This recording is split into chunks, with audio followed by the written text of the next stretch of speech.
Luana Part 2, nous Part voilà. 2. Deuxième essai, ça n'a pas super bien été la première tentative de filmer notre Non, épisode 2. non, c'est ça, là, ça a été vraiment une catastrophe, là, une journée complète perdue. Mais écoute, ça avait passé la game, hein. Fait que, Absolument. On apprend. On n'a pas le on choix. apprend de faire toujours des doubles vérifications, hein. Ouais, on valide. On On a va... bien validé que nos micros fonctionnaient parce que, mon Dieu, quelle anecdote, justement. On avait pris la journée de mardi pour filmer. Puis là, vu que c'est tout nouveau, on n'est pas encore super habitué. Fait qu'on se réserve quand même un bon moment pour être certaine que, bon, si on a certaines embûches ou certains petits trucs qu'on n'avait pas planifiés, justement, mais qu'on soit capable de pallier à tout ça. Puis le mardi, on avait justement là, la journée au complet. Puis là, on fait la tentative 1 de l'épisode. Puis il faut savoir que quand on part, on n'arrête pas, on Ouais, recommence c'est pas. ça. Fait qu'on a filmé comme 2 fois des séquences de 1 heure. La première, c'était juste vraiment nous le problème, là. Il y avait des affaires qui marchaient pas. Puis la deuxième, ben, c'était super bon. On l'avait, là. C'était parfait. Puis là, on écoute, puis on entend plein d'échos. J'étais comme... Ouais, nos micros fonctionnaient pas. Ben bref, c'est quand même un bel apprentissage dans le sens où quand tu fais de la création de contenu, quand tu fais ce genre de montage-là, ben c'est des choses qui peuvent arriver, puis ça nous a Exact. appris justement à cette double vérifier, même si on est certaine, on veut s'assurer que ça fonctionne bien. Des fois, ben, faut juste se donner le temps puis recommencer notre journée. Fait que C'est c'est ça qu'on ça. a fait aujourd'hui. On s'est dit, on se décourage pas, on se démotive pas, ça se passe pas comme prévu, mais c'est pas pour autant que ça marchera pas la prochaine fois. Exact. Moi, je pense que la mardi, c'était juste pas la journée. Exact. C'était pas la journée pour filmer. Puis si on avait vraiment forcé ça, moi, je crois vraiment il y a rien qui arrive pour rien dans la vie. Donc, si on avait forcé à refilmer encore une autre fois pendant 1 heure, on n'aurait pas été nous-mêmes non plus, là. Mais ouais, bref, on est de retour aujourd'hui, plus en forme, plus motivé. Ouais. On est prête à vous donner quelque chose de concret. C'était le dernier épisode, la dernière fois, en parlant justement un petit peu, en disant justement qu'on allait vous expliquer un petit peu comment nous, on est devenus courtière immobilière. C'est quoi la procédure exactement? Donc, Luana, je sais pas si tu veux commencer, mais explique un petit peu comment quelqu'un aujourd'hui qui aimerait devenir courtier immobilier pourrait commencer C'est là, quoi la sa première démarche. étape, là? Mhm. Ouais. Ben, nous, on est au Québec, là. Ben, je pense que... D'après moi, Non, mais je sais pas, là, peut-être qu'il y en a... en Non, mais France, je veux dire Québec, la là. ville, ouais. Pas, je peux pas à Montréal, whatever, là. Donc, ben, premièrement, c'est faire un cours pour obtenir... ben, dans le fond, tu es obligé de faire une formation, c'est une AEC. Nous, on a fait une AEC au Cégep Garneau. Pendant 1 an, on a fait les mêmes cours, mais Pamela l'a fait 1 an avant moi, 1 an après elle. C'est des cours de soir. En fond, c'est du lundi au mercredi de 18h à 21h, si je me trompe pas, puis samedi toute la journée. Puis dans le fond, il y a 2 cohortes au Cégep Garneau. On peut le faire le soir comme nous on a fait, parce que nous, on travaillait... Ben, Pam, tu travaillais de jour, je Moi, je pense, serais à ouais. temps plein de jour, ouais. Exact. Puis moi, ben... Non, je travaillais... Mais moi, je travaillais dans la restauration. C'était les autres soirs que je faisais, tout simplement. Et donc, c'est ça. Puis ça, il y a une cohorte aussi de jour qui est possible. Je pense que c'est tous les matins, lundi ou vendredi. Donc, première étape, c'est de faire cette formation-là, ce cours-là. Je sais qu'il y a d'autres écoles, là, comme tu disais, là, qui tu peux le faire un peu moins, plus rapidement, mais pour plus cher un peu. Ouais, t'as des écoles au privé comme le collège MRX par exemple. Puis Ouais, là, t'as comme pas de délai de temps. Fait que tu pourrais le faire autant en 1 mois qu'en 1 an. ok. La seule différence, pour ceux que ça l'intéresse, là, de ce que moi j'ai compris, puis bon, on a la même expérience. Moi, j'étais Mhm. à Garneau aussi, mais au collège MRX, je pense pas que t'avais de prof que t'apprenais la matière. T'as comme un cahier, puis tu prends des formations au fur et à mesure. Fait que tout dépendamment le type d'étudiant que t'es, si t'es plus autodidacte ou si t'es plus justement à écouter un prof parler, ben je pense que ça peut être un élément super important là, dans la prise de Ouais. décision finalement. Mais je pense qu'il y a quand même deux, trois collèges là, au privé là, ben, que tu peux faire ton cours en immobilier. Mais c'est ça, là, je pense que c'est autour de 5 000. Mais encore là, on s'aventurera pas parce que c'est pas Ouais. le côté que nous, on a choisi. Là. Exact. Non, ça, je pense que c'est le collège La Salle aussi. Il me semble que j'avais fait des recherches, là, mais ouais. En tout cas, fait que nous, c'est ça. On est allé au Cégep Garneau. Donc, première étape, faire sa formation. Deuxième étape, ça va être de passer l'examen de l'OASIC. Nous, on est régi par l'ordre. Absolument. Donc, quand on a fini l'école, on attend notre attestation d'études. C'est ça, hein, je pense que c'est une attestation. Il faut qu'on ait une Ouais, feuille, en tout cas, une on reçoit une attestation. attestation pour pouvoir s'inscrire à l'examen de l'OASIC 1 mois après environ. Exact, fait que c'est ça. Fait que juste avoir l'attestation, c'est environ 1 mois, parce Ouais, que des fois, les profs se dépêchent. Mais moi, ça a été quand même long, là. Ça a pris 3 semaines, là, moi recevoir... aussi. Je pense que c'est un classique là, à la fin de l'école. Là, c'est Ouais, environ 3 semaines avoir tes notes, savoir que tu as passé tes cours. Parce que dans le fond, un autre point, si tu passes tes cours de base, mais tu n'as pas fait l'examen de l'OASIC, il y a un trou entre les deux. Tu peux pas devenir courtier, là. Non, Fait c'est que même ça. avec ton attestation d'études collégiales, ben tu deviens pas courtier immobilier. Il faut vraiment Non. que tu fasses une inscription pour faire justement ton examen à l'ordre. Puis c'est vraiment suivant le résultat de l'examen à l'ordre là, que tu peux officiellement devenir courtier immobilier. Exact.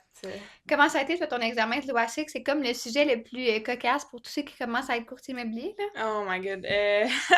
Moi, écoute, je me suis vraiment beaucoup préparée. J'étais vraiment, mettons, les 2 dernières semaines là, avant l'examen, là, tu sais, j'avais étudié un peu avant, mais les 2 dernières semaines, à chaque jour, je m'en allais à un café, écouteurs, puis là, je faisais des exercices. Puis quand je suis arrivée là-bas, j'étais quand même confiante. J'ai fait le premier examen. Dans le fond, ça se déroule sur 2 jours. Moi, j'étais allée à Brossard, là, en passant, là, pour faire l'examen. C'est vrai, t'es allée à Ouais, Montréal. je Moi, suis je l'ai montée à fait à Québec. Montréal parce qu'il y avait plus de place à Québec, puis j'étais comme non. Là. Je comprends, je Fait l'ai que pas j'ai fait attendre. un petit road trip, j'étais dormi à l'hôtel, puis j'ai fait l'examen sur 2 jours. Fait que première journée, c'est une avant-midi. Je finis la première journée, puis là, je rentre dans mon auto, puis moi, je suis très émotive. Fait que là, je me mets à pleurer. Je suis comme, j'ai aucune idée comment ça s'est passé. Ah, je comprends tellement. Comme, honnêtement, c'est parce que moi, c'était des choix de réponse, là, Ouais, puis c'était à l'ordi. Et il y avait tellement de choix de réponse qui étaient possiblement bonnes. Puis c'est possiblement les bonnes réponses aussi. Ça pouvait être bon aussi. je Fait que comprends. là, il fallait vraiment que tu fasses attention, que tu prennes le temps de lire, de relire, de relire. Fait que là, je suis sortie de là, puis j'étais comme, hey, je sais pas. Je sais vraiment pas. Hmm. Fait que bref, je pas grand-chose d'autre que je peux faire. Je m'en vais à l'hôtel, je me repose, je réétudie les affaires qu'il n'y a pas eu. Et deuxième journée, on dirait que ça avait moins bien été que la première. Pour la La deuxième journée. deuxième, Ouais, ah ouais. c'était bizarre. C'était vraiment bizarre. J'étais vraiment confuse, honnêtement, là. Mais en tout cas, j'étais très, très confuse. Fait que après ça, je repars à Québec. Et ben, moi, après l'examen, en fait, ça prend un autre mois Oh, avant d'en recevoir c'est tes résultats. interminable. Ouais, avant d'en recevoir tes résultats, ça prend un autre mois, même un peu plus, là. Moi, ça a pris un peu plus qu'un mois, là, à les recevoir. Ouais. Puis je suis partie en voyage pendant 3 semaines, moi. Fait que pour essayer de... Je suis Changer partie au les idées. Portugal Mais pour c'est une ma bonne famille. chose. C'est vraiment une bonne Ouais. chose pour te changer les idées un petit peu, là. Moi, Exact. Ouais, toi, comment ça s'est passé ton examen? ben, j'ai pas eu la même expérience. Moi, j'étais à Québec, puis moi, j'étais dans la batch qu'on était encore examen papier. Ok. Je sais pas si on l'a bien mentionné, mais dans le fond, l'examen s'est fait sur 2 jours, donc 2 fois 3 heures. 2 fois 3 heures ou 2 fois 6 heures, je me souviens même pas. Non, c'est pas si ça. C'est 3 heures peut-être? Et j'ai aucune idée. Peut-être 3 ou 4 heures. Bon, en tout cas, bref, deux C'est deux segments. avant-midi. Ouais. Non, une journée c'est l'avant-midi, puis l'autre c'est l'après-midi. Ouais, ouais, ouais. Oui, ça se Ouais, ouais, peut-tu? ouais, t'as raison. Ouais. Ouais, mais bref, le nombre de temps exactement, c'est un peu flou, là, ça fait longtemps. Mais moi, j'étais encore dans la version papier. C'est drôle, hein? Ouais, Ouais, moi j'avais aucun papier. ouais. Fait que moi, justement, les profs nous l'avaient dit, là, donne le plus de détails possible, détaille le plus possible tes calculs. Fait que moi aussi, c'était des choix de réponse à certains moments. Puis comme tu dis, le piège, c'est que plusieurs réponses se ressemblent. C'est une Ouais. question d'un mot parfois qui varie qui fait toute la différence. Mais ouf, c'était vraiment stressant. Nous aussi, là, je me souviens, on fait la batch, on fait l'examen. Dans le fond, c'est pas tout le monde qui avait le même examen, là. Ouais, non, c'est ça. Puis moi, j'avais fait mon examen avec des gens avec qui j'avais fait l'école. Fait que je connaissais beaucoup là, le monde dans mon examen. Et il y avait comme un mélange de ceux qui faisaient de jour puis ceux qui faisaient de soir. Moi, j'étais de soir. Puis je me souviens, on sort de l'examen, puis là, tout le monde se parle, puis là, oh mon Dieu, comment ça a été, Tout le monde blablabla. est Puis là, t'en as qui sont stressé. super confiants, t'en as qui sont stressés, fait que ça te met un stress, veux pas, là. Ben oui. Mais de mémoire, ça allait quand même bien, là. La première fois, j'étais quand même satisfaite, mais je me souviens que ma collègue, justement, elle, ça l'avait pas bien été, là, sa première partie d'examen, là, elle capotait. T'es comme, oh mon Dieu, je vais couler. Puis, tu sais, nous, c'était vraiment un stress parce qu'on commençait à deux à la base. Ah Fait ouais. qu'on avait un peu le stress de si une passe, mais l'autre passe pas. Puis là, Qu'est-ce qu'on fait? ouais, Ouais. exact. Finalement, après ça, bon, on a eu la deuxième partie. Puis là, le pire moment, sincèrement, pour moi, personnellement, ça a été l'attente du résultat, là. Ça a été 35 jours pour ma part. 35 jours, puis honnêtement, la première semaine, c'est la plus difficile, là. Je Mhm. me souviens justement, j'arrivais à la maison, puis là, je me couchais le soir dans mon lit de la première semaine, là, puis à chaque fois, je pensais à mon examen, là. Ah ouais. J'étais obsédée, là. Je me couchais dans mon lit, puis là, je revoyais mes calculs, je revoyais mes réponses, j'étais comme, oh mon Dieu, c'est sûr que je me suis trompée là. Puis là, j'avais comme des flashs d'examen, bref, j'étais Crime, vraiment. t'es bonne, hein? Parce que moi, je sortais de là, T'as tout oublié. je me souvenais absolument rien. Littéralement. Ouais, non, moi, mon cerveau me jouait des tours, m'envoyait des informations, puis là, je paniquais, mais bref, finalement, ça a bien Ça a bien été. été. Ben Bon, oui, c'est après ça. ça, un mois plus tard, là, j'ai l'acceptation, j'ai vu que Ouais. j'avais réussi là, tout, toutes mes compétences et que j'allais officiellement devenir courtière immobilière. Mais il y a une autre étape. Avant de devenir courtier, il faut que tu payes ton permis. Oui! Parce que là, tu as fait ta Ça, c'est formation. la partie la plus le fun, C'est hein? ça. Tu as fait ta formation. Puis, on n'a pas dit aussi, excuse-moi, je te coupe, que l'examen doit assez qu'il faut le payer aussi. Ouais, C'est un exact, c'est bon payant. 1 000 $. Tu sais, on va dire les chiffres, hein, Ouais, ouais. tu sais. C'est un bon 1000 quelques, 1100, 1000, ouais. 1080, je pense, là, pour l'examen. Fait que juste ça, juste pour passer l'examen, il faut que tu payes ça. Puis si tu le réussis pas, tu as le droit à 3 essais, je pense, Ouais, ou après ça, tu 2. peux plus Puis après ça, tu t'ébarrer peux pas, puis il faut que tu en payes le 1000 $, à là. chaque fois. Ouais, Fait que à chaque fois. non seulement tu as la pression de dire, bon, faut que je réussisse mon examen. Deuxièmement, l'examen m'a coûté relativement très cher, sincèrement. Mhm. Puis troisièmement, le fait que ça prenne un mois pour avoir ton résultat, ben ça fait en sorte que si par exemple tu t'échoues ton examen, ben ça peut prendre 2 mois pour pouvoir Avant refaire ton de examen reprendre. puis avoir ton résultat. Fait que par exemple, tu peux être en retard de 6 mois sur la personne qui a réussi son examen la première fois, là. Exact, Puis ouais. ça a un impact aussi, là, le moment où tu commences en courtage immobilier, là. Mhm. Fait que pour moi, c'est vraiment un stress, mais bref, finalement, on l'a eu. Donc, on a fait la formation, on a fait l'examen. Troisième étape, ben, c'est de faire le paiement pour avoir ton permis. Puis le Exact. permis aussi, ça prend comme une semaine, 2 semaines là, pour avoir ton permis valide. Ouais, je pense que oui, il me semble que oui. Moi, je me rappelle que ça avait été avec l'agence, avec Direct, mon eux, ils s'en agence. occupent, ouais. Ouais, elle l'a fait avec moi, on l'a payé ensemble les premières fois, là. Donc, ouais, puis c'était bon. Ouais, je pense que c'était une semaine après. Ouais, c'est ça, parce que moi, je. Ou, ouais, non, moi, j'ai eu ma réponse en septembre, puis j'ai eu mon paiement en octobre. C'est ça. Moi, j'ai eu ma réponse en juillet, autour du 14 de mémoire. Non, Là, moi, c'est j'avais à la fait mon fin. examen le 6 juin, si je me souviens bien, 8 juin. Bref, quelque chose comme ça. Ok. Un mois, environ un mois et demi après, un mois et quelques jours après, j'avais eu mon résultat, puis j'ai eu mon permis là, au mois d'août. Ok, Fait ouais, que ça c'est ressemble ça. à ça, environ 2 semaines environ là, Ouais. pour tout céder ça. Fait que là, tu as ton permis, puis là, à ce moment-là, tu deviens courtière immobilière.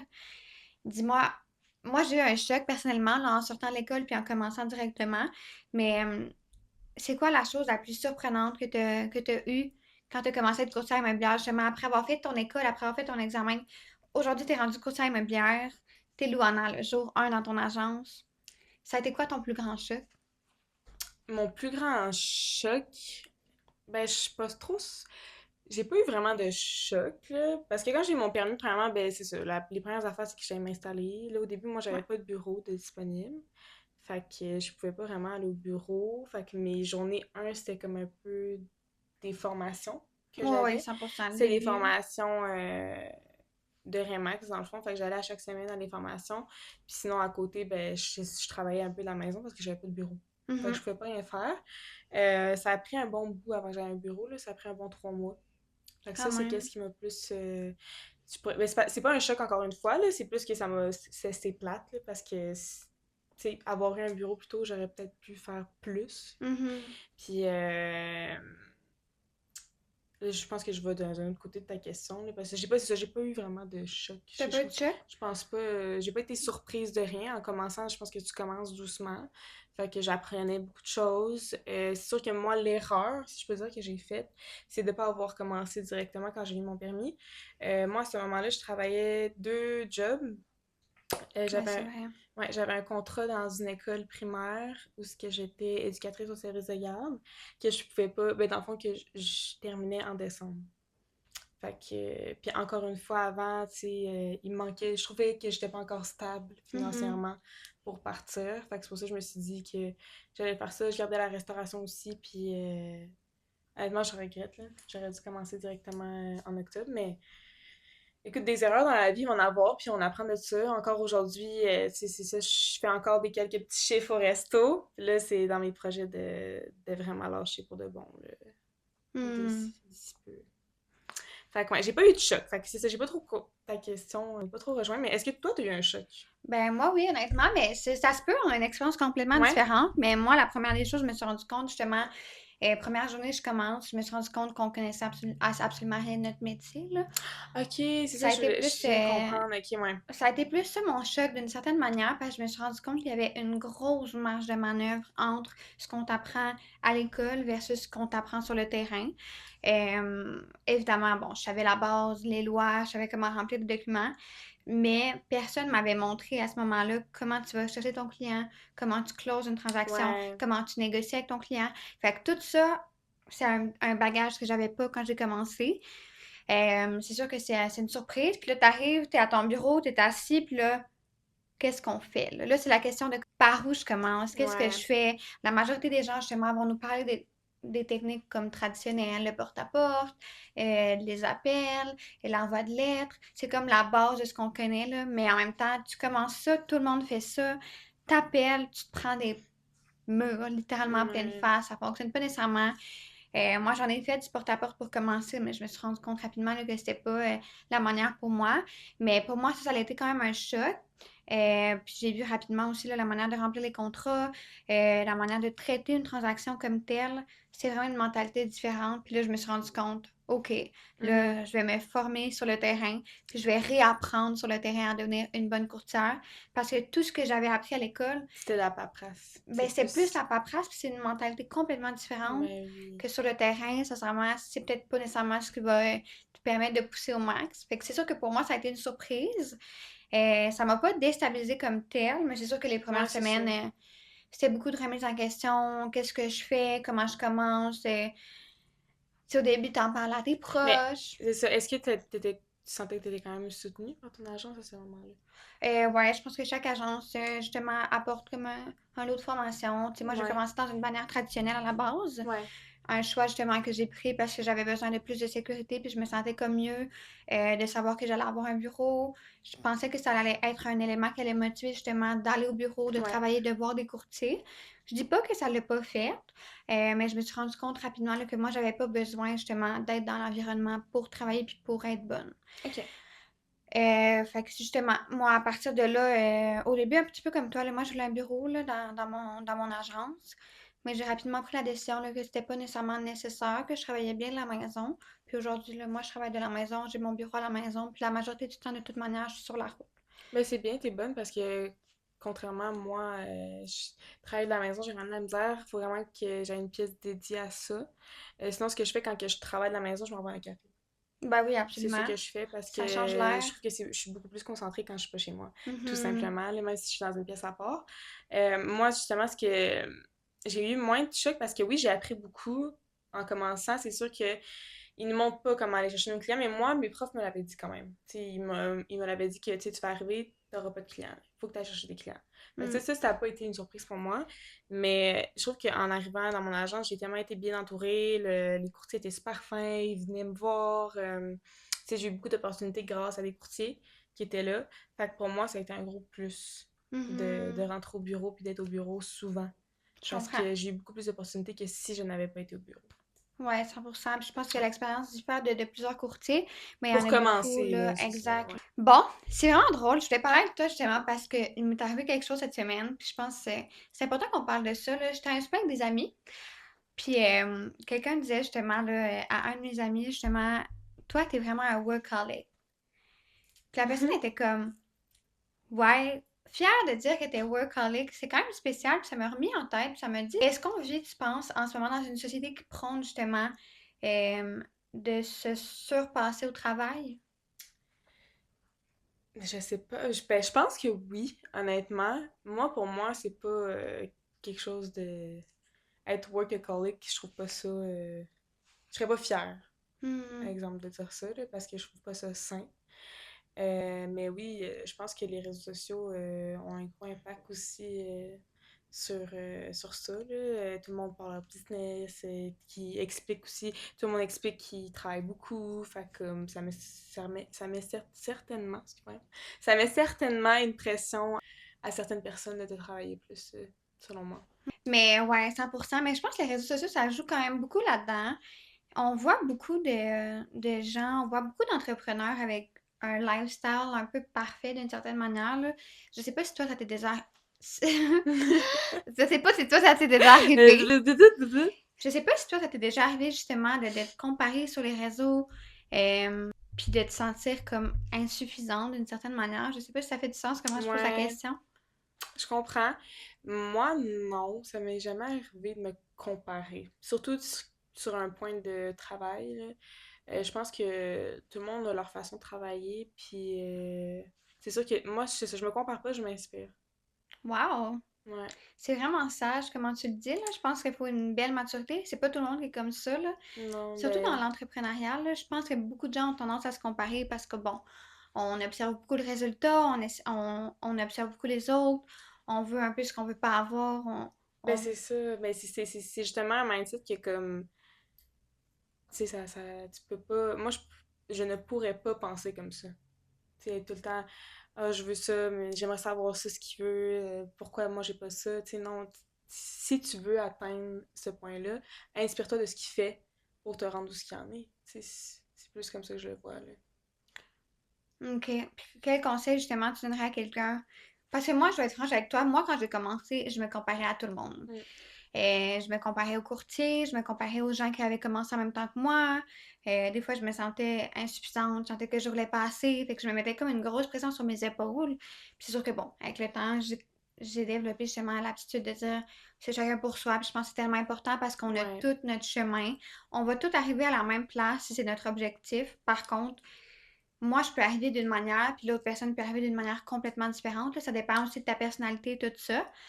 Mais je pense pour l'avoir vécu personnellement, que quand tu commences justement en entrepreneuriat ou tu commences justement à te bâtir une entreprise, ben la comparaison est quand est même facile à avoir. exacte et omniprésente dans ton parcours. Quel conseil tu donnerais justement pour avoir un peu ta mentalité en commençant, pour éviter un peu comme moi de te mettre full de pression, puis finalement être pas bien pour rien au final, là? Ben moi, ce que je fais, c'est que, tu sais, ça peut m'arriver, je suis comme, pourquoi lui, il y a plus? Tu sais, je me pose la question, tu sais, pourquoi lui, il y a plus et moi, je suis pas à ce moment-là? Tu sais, on arrive tous de des chemins différents, mais tu sais, ça se peut que la personne qui rentre en même temps que toi, mais vraiment, elle a 20 ans d'expérience de plus que toi, ou est-ce qu'elle connaît, elle a, tu sais, beaucoup Mhm. plus de personnes dans son entourage, qu'elle connaît, elle a fait beaucoup de travail, fait qu'elle a plein de références un peu partout.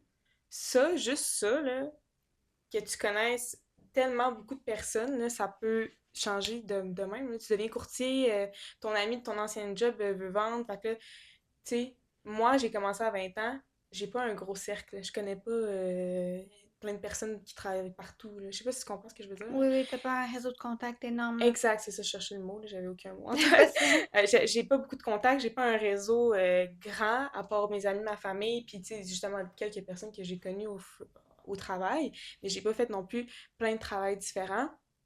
Fait que ça, tu sais, puis là, je suis comme, OK, cette personne-là a commencé, a eu beaucoup de mandats, mais c'est parce qu'elle a un réseau plus grand que moi. Moi, Mhm. j'ai 20 ans, j'ai pas un grand réseau, donc c'est normal. Fait que moi, quand je viens, c'est ça, au point où ce que à se comparer, je me pose la question pourquoi. Est-ce que je peux faire si cette personne-là est rendue plus loin que moi, puis moi j'aimerais être au même endroit qu'elle, qu'est-ce que je peux faire pour me rendre à cet endroit-là? Je Fait que je pense tout comprends. le temps plus loin un peu. Au lieu Je de te pense comparer puis juste de te fier exact. sur la première émotion puis Exact. un Je mal-être. pense plus loin à pourquoi lui, oui, mais pas moi. Je Ou comprends. elle, oui, puis pas moi. Non, c'est vraiment intéressant. Puis moi, personnellement, comment je me suis sortie de ça, c'est justement de me focus sur moi. Ouais. Puis je me suis dit, ta plus grosse compétition à la fin de la journée, ça va être toi-même. Donc, si tu veux être fier de toi, assure-toi d'être ne serait-ce qu'1% meilleur que ce que tu étais hier, d'une certaine manière. Puis sinon aussi de se mettre des objectifs atteignables, là. Moi aussi au début, justement, je commençais, puis je me mettais tellement des gros objectifs, je voulais tellement. Puis finalement, je me rendais compte que c'est plus difficile de voir le progrès parce que la marge entre les deux était tellement énorme que c'est difficile justement de trouver des petits plus pour me récompenser. Mais justement, aujourd'hui, j'essaie de célébrer toutes les petites victoires Oui, c'est possibles. vraiment important. Puis même si, bon, j'ai pas un mois plus performant que mon mois d'avant, mais juste si au moins j'ai fait un petit détail qui a fait la différence de plus, ben je vais être satisfaite. Puis je Mm, pensais vraiment ça, de d'avoir en tête d'être 1% meilleur que ce que tu étais hier, 100%. puis ta propre compétition, finalement, ça devrait toujours être toi-même puis personne d'autre. Parce que comme tu dis, on n'a pas les mêmes backgrounds, on n'a pas été mis sur les mêmes chemins, C'est ça. on n'a pas les mêmes outils Fait que justement pour faire face à une situation. Fait que ça dépend vraiment de ton propre bagage personnel au final. C'est ça qui va impacter là, ton parcours, hein. exact. Puis surtout dans le courtage, c'est vraiment. Si tu se comparer, c'est comme la pire affaire à faire, là, selon moi, là. Parce que tu peux tellement travailler pendant 3 mois, mais que ça te paye genre 4 mois après. Ouais. Pendant qu'un autre courtier ou une autre courtière, pendant ce temps-là, lui, ça rentre. full, tout va bien, il roule. Fait que, tu sais, On n'est pas sur la c'est même vraiment pas séquence. pareil, là. C'est ça, on n'est pas sur la même séquence. C'est ça. Exact. Je pense que tu as fait un beau point T'as pour pas. clôt, ouais.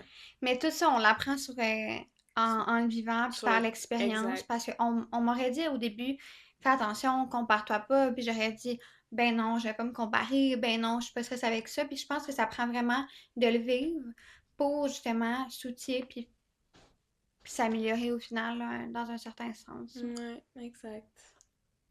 Selon toi, Pam, c'est quoi la plus grande qualité, la plus grosse qualité à avoir en entrepreneuriat? Je pense que ça prend quand même plusieurs qualités, justement, d'avoir de l'entre-genre, d'avoir des ambitions, d'avoir un projet fixe. Mais je pense que les deux qualités qui vont te sortir de toutes les pétrins possibles dans l'entrepreneuriat, c'est vraiment la résilience puis la discipline. Ça se rejoint beaucoup. On m'a dit souvent dans ma vie, justement, de jamais se fier sur la motivation, mais de toujours se fier sur la discipline. Puis moi, je suis vraiment une fille d'émotion, là. Moi, je me pars sur de quoi parce que je Ouais. tripe, j'aime ça. Le problème, puis je m'en suis rendu compte avec le temps aussi, c'est que la motivation, c'est pas nécessairement tangible à long terme, là. C'est pas viable à Non. long terme. Ça te pousse pendant un moment. Par contre, c'est pas ça qui va te pousser dans les moments difficiles. Donc, je pense qu'une aptitude super importante à avoir dans l'entrepreneuriat, c'est justement une bonne discipline, une bonne hygiène de vie, puis un certain standard à suivre. C'est comme ça finalement que tu vas réussir à atteindre tes résultats. Parce que la motivation, c'est pas ça qui va te permettre de te réveiller le matin, le jour où ça va pas bien, le jour où t'as pas de motivation, le jour où t'es déprimé, le jour où t'es triste, le jour où t'es malade. Ben, la motivation est pas là pour te faire lever de ton lit le matin. Non, c'est la discipline. C'est la discipline, exactement. Fait que je pense que c'est des qualités qui sont super importantes. C'est sûr que bon, il y en a plein d'autres, des Ouais. qualités qui sont super importantes, mais si t'as pas la résilience, ben dans les moments difficiles, ça va être difficile. Puis juste, on donne un exemple, là. On a commencé un podcast, ça fait 2 semaines, là.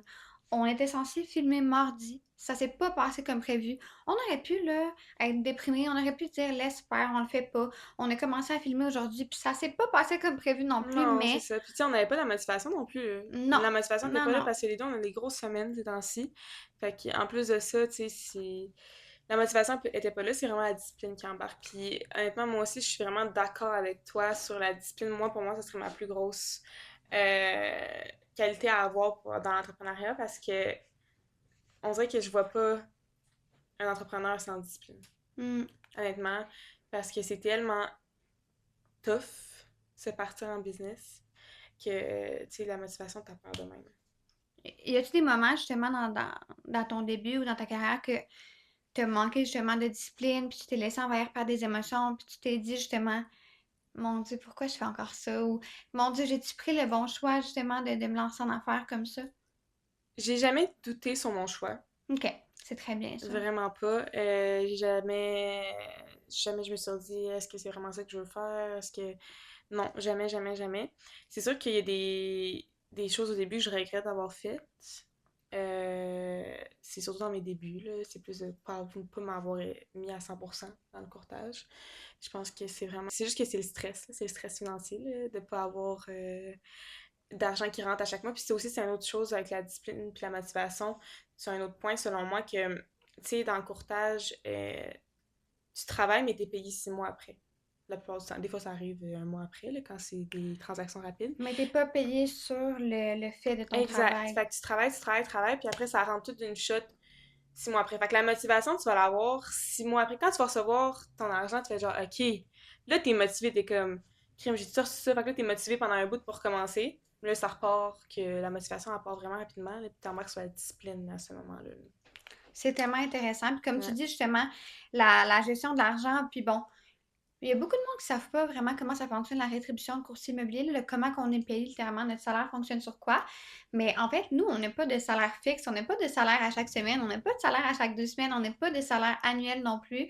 Tu mets. Ça fait en sorte justement que les efforts que tu mets représentent le salaire que tu vas avoir. Exact. Donc, on en revient encore au même point, la discipline, là, dans n'importe quoi dans la vie, c'est ça, mais si tu te lèves pas le matin, si tu fais pas ton travail, ben au final, t'es pas payé, là. Puis nous, on a personne derrière nous qui vont nous prendre dans ses bras puis de dire ça va bien aller, inquiète-toi pas, ta paye Non, arrive dans 2 semaines. Non. c'est Fait que ça. t'as pas le choix de te botter les fesses, justement. Puis l'insécurité financière, je pense que c'est un élément tellement important quand tu commences, d'être conscient. Ben Ça oui. va pas toujours être beau. les premières années dans l'entrepreneuriat, c'est souvent ce qu'on appelle le grand trou noir, là. Ça Mhm. va être des années où tu vas être un peu plus endetté, où justement, tout l'argent que tu fais, ben, tu dois le réinvestir dans ta propre business aussi.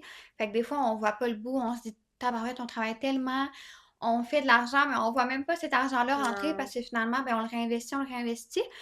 Mais pour être préparé, pour être à la bonne place quand tu es travailleur autonome, quand tu as une business, ben, c'est justement d'avoir un mental solide par rapport à tout ce qui va être côté financier. exact. Je pense que c'est le plus important. Avoir un mental solide, là, puis pas te laisser jouer par les émotions non plus, là, pour vrai, Vraiment. là, parce que, tu sais, puis moi, je suis quelqu'un de très émotif dans la vie, là, mais je suis quand même fière d'être capable quand même de... Moi, dans le fond, je vis mes émotions sur le moment. Il faut que je vive l'émotion, puis après, je passe à autre chose. Mais c'est parfait parce qu'au moins, ça te permet comme de te libérer puis de Exact. dire, écoute, on laisse ça dans le passé puis on continue à avancer. Puis encore là, c'est de la résilience, là. Il y a plein de personnes, justement, ça se passe pas comme qu'ils veulent puis ils se relèveront pas, là. Mhm. Je pense aussi que ce qui va faire en sorte que tu vas être un bon entrepreneur, c'est ta capacité à te relever après une étape. Puis celui qui va se relever le plus rapidement après une étape difficile, ben souvent c'est lui qui va courir le marathon plus rapidement puis qui va arriver au bout plus rapidement. Parce que plus longtemps tu restes dans la négativité, plus longtemps tu restes dans justement ton mal-être, ta déception, ben plus longtemps Ben, ça va t'avanceras prendre. pas, Exactement. t'avanceras vraiment pas dans la négativité. Moi, je suis vraiment pas non. Tu peux pas avoir une business puis être dans la négativité, selon moi, là. Parce que ça te rabaisse, ça te recule. Je sais pas comment Ça expliquer. t'empêche d'avancer, là, Exact. littéralement. Littéralement, c'est le mot, ça t'empêche d'avancer. Hmm. T'en penses quoi, toi, que quand que le monde dise tous les courtiers immobiliers font plein d'argent? Je pense que c'est un gros stéréotype, hein, justement, de notre carrière, plus en particulier. Ben, première des choses, on fait de l'argent, mais on fait pas tellement de l'argent. Puis oui, il y a certains courtiers qui vont faire beaucoup de volume, ils vont faire beaucoup d'argent. Puis bon, tout le monde, je veux dire, l'objectif à la fin de la journée, c'est d'avoir un bon salaire puis d'avoir une belle qualité de vie par rapport à ça. Par contre, les gens voient pas l'envers du décor. Puis nous, on est là pour speak de taxes. Ça coûte très cher Extrêmement cher. être courtier immobilier Pour vrai, aujourd'hui. là, ouais, on a des factures assez souvent, mettons. Exact, on a beaucoup de dépenses. Fait que c'est sûr que, bon, rapidement comme ça, tu te dis, wow, tu vends une maison, tu te fais une super belle commission, t'es bien, mais à travers ça, on a beaucoup de dépenses. On a nos taxes, on a nos impôts, bref, comme tout le monde à payer. Mais l'équivalent à la fin de la journée, là, pour faire de l'argent en immobilier, il faut que tu travailles beaucoup, il faut que Mhm. tu sois motivé, il faut que tu travailles énormément. On peut justement montrer aux autres l'envers du décor. On est des humains, c'est pas toujours facile. Honnêtement, oui, on a un travail complètement extraordinaire. Sincèrement, je pense que les deux, on est vraiment passionnés par Oui, notre travail. Puis moi, personnellement, je me sens tellement privilégiée de pouvoir faire le travail de mes rêves, justement, à 23 ans, là. C'est juste tellement incroyable. Par contre, c'est des sacrifices aussi, c'est des choix. exact. Puis tout n'est pas beau. Puis comme quelqu'un va travailler dans la santé, puis peut adorer son travail, puis les gens vont dire, wow, pour plein d'aspects, c'est tellement positif, mais il y a toujours une partie négative dans tous les domaines, dans tous les emplois, dans toutes les choses que tu fais dans ta vie. Mais on dirait que c'est tellement valorisé d'être courtier immobilier, c'est tellement valorisé sur les réseaux sociaux. On le voit beaucoup dans les télé-réalités, justement, le Mm. Sunset aux États-Unis, c'est tellement gros. On voit juste le beau, on voit juste des courtières qui font de l'argent, des courtières qui se promènent dans des habits de luxe, qu'on pense que c'est tellement Mais c'est facile. tellement pas facile d'être courtier, pour de Voilà. vrai. C'est tellement tough, tu sais. Je veux dire, oui, il y a une possibilité de faire de l'argent, tu sais, on se le cachera pas, là. Si tu donnes. Mais tu sais, il y a tellement plus de sacrifices en arrière de ça qu'il faut que tu fasses. On espère que ça vous a plu. Je pense qu'on voulait les deux aussi mentionner qu'on est vraiment reconnaissante pour tous les beaux messages qu'on a reçus sur Mhm. notre premier épisode. Moi, pour vrai, ça m'a vraiment fait chaud au cœur. Plein Vraiment. de belles femmes entrepreneuses aussi, entrepreneurs qui nous ont écrit, qui nous encouragent. Donc, pour vrai, c'est vraiment le fun, c'est vraiment, vraiment touchant. Vraiment. Puis, chaque commentaire, ben, c'est vraiment. Ben, ça nous sert beaucoup, en fait. Là, tu sais, on est dans nos premiers épisodes. Le but, c'est Exact. simplement de toujours s'améliorer, mais on est content, du moins, là, des retours là, qu'on a eu pour le premier épisode. Puis, évidemment, ben, on se retrouve vendredi prochain pour le L'épisode. prochain épisode. Donc, merci Exact. beaucoup d'avoir écouté. On Merci. se retrouve vendredi prochain. Bye Bye bye. bye.